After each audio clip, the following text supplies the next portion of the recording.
Hello friends, অনেকদিন পর একটা ভিডিও নিয়ে চলে এসেছি। আজকে দিদির বাড়ি যাচ্ছি, সেই ভিডিওটা তোমাদের সঙ্গে শেয়ার করছি। দেখো এখন স্টেশনে চলে এসেছি। এখন দেখো দিদির বাড়ি চলে এলাম, আর মন তো আদিকে নিতে নিচে চলে এসেছি। আদি ওকে দেখে চিনতে পেরে চলেও গেল ওর কোলে।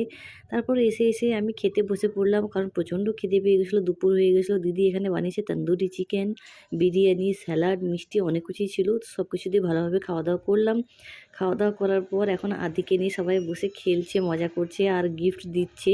দিদির বাড়িতে যখনই ও আসে তখনই ও অনেক কিছু গিফট পায়, মানে আদি যেখানেই যায় সেখানেই গিফট পেতে থাকে।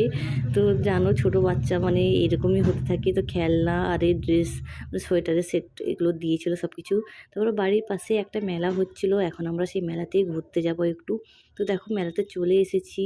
মেলাটা অনেক বড় হয়, তো খুব ভালো ভালো দোকান বসে। এখানে এসে বেশ ঘোরাঘুরি করলাম। আদি দেখো এই চশমাটা কিনে ফেলেছে ওর আঙ্কেলের কাছ থেকে, কিনে পরেও নিয়েছে। ও তো আর চশমাটা খুলছে